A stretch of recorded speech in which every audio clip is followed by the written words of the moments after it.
Atma tu satatang prapto pratnatavadavidyaya dhanashe praptavadbhati svakanta bharanang yata.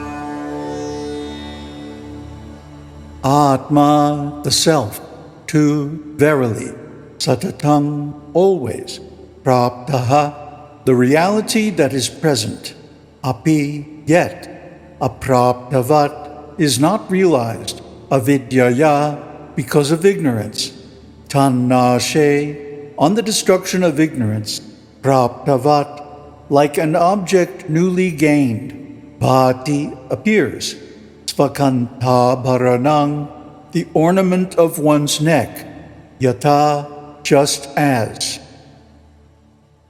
Though Ātman is the ever-present reality, yet it is unrealized because of ignorance. Ātman is realized on the destruction of ignorance, as in the case of the ornament on one's neck. Namaste. So the Ātman is everywhere, in everything. Even the unmanifest, subtle worlds, and in the inanimate objects of the manifest world, what to speak of living creatures everywhere. Ātman means the self, the consciousness, the underlying reality that is the basis of everything. We can't get away from it. It's like the fish in the sea. The fish is not conscious of the water,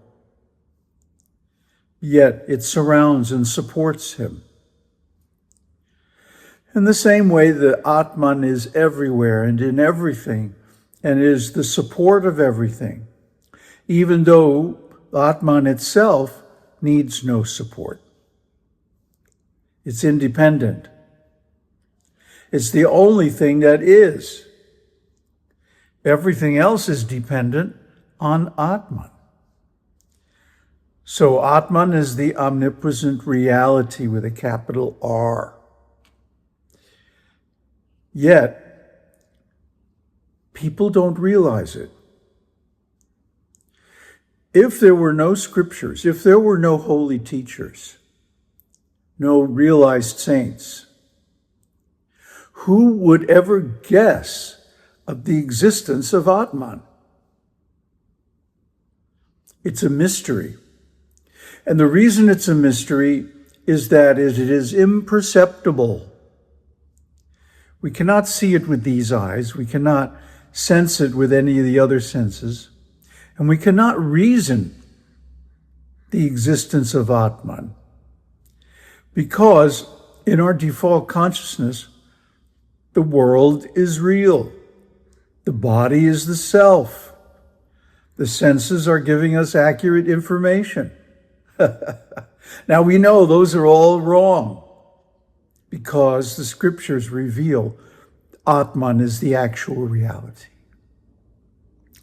So this failure to know Ātman or Brahman is due to ignorance. Ignorance means not knowing. So, because the scriptures are there, we can overcome this ignorance. We can realize the presence of Ātman. We can know Brahman to be the self. So, this does not require any special effort, because Ātman is the reality, always has been, always will be. All that's required is to destroy the ignorance. Like a friend of mine in Louisiana once says, "We's all ignorant."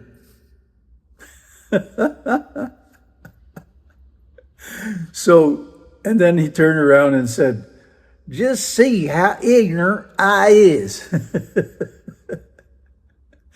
So this is referred to in the Vedas as the case of the ornament on one's neck. Huh?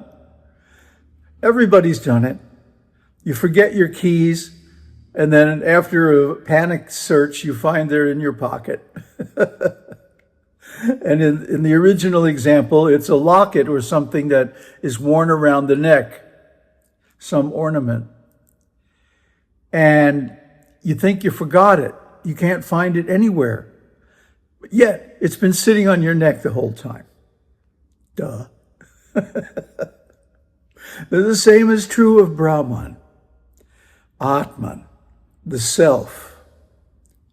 They are with us always. They are us.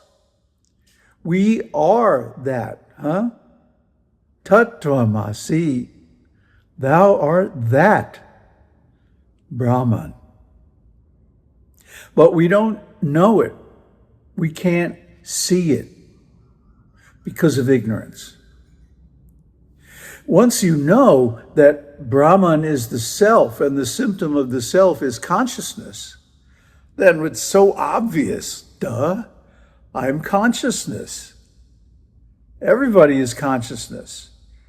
And they're all aware of the fact too, if you ask the question. The thing is, the question has never been asked in ordinary life. Nobody in ordinary life goes up to you and says, do you exist? Are you real? Are you conscious? Are you conscious of being conscious? Because obviously the answer is yes to all of those. But no one ever asks a question. So one is never made aware of the fact that one exists. It's really weird. Huh?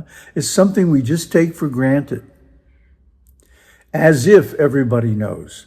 But in fact, nobody knows. It's so strange. The knowledge of the self has been lost, covered over by the knowledge of sense objects. That includes the mind, the body, the senses themselves, and of course their objects. So we become caught up in this illusory hallucination that there's this world and it's forever and it's real, huh? And this body is me. We get all caught up in that. And we fail to see the actual reality, which is that we are consciousness. If there was no consciousness, there would be no world for us. Try to understand that consciousness is the first and foundational thing upon which everything else depends. Without consciousness, there is no experience, there is no life. But to speak of senses and perceptions and all of that, simply not there. So consciousness is the first thing. Awareness of consciousness, turiya. This is Brahman.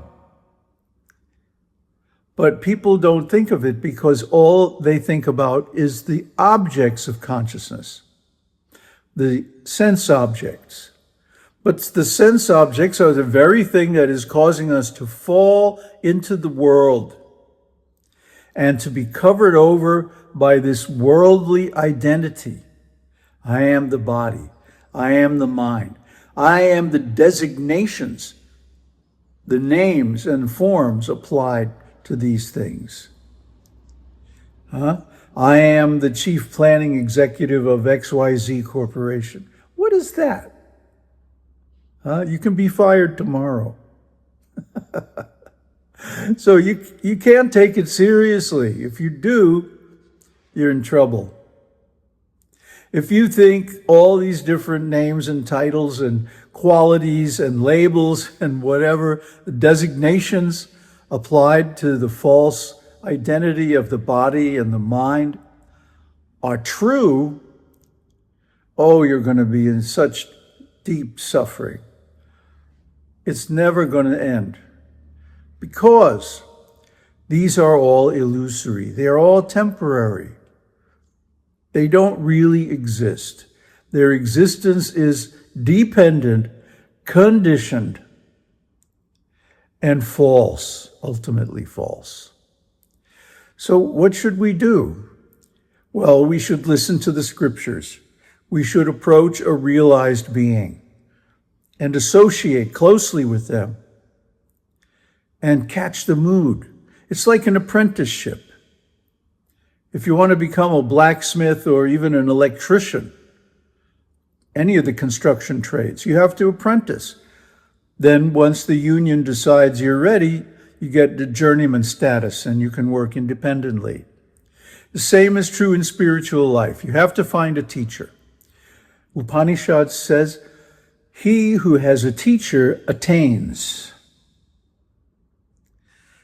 He who has not misses.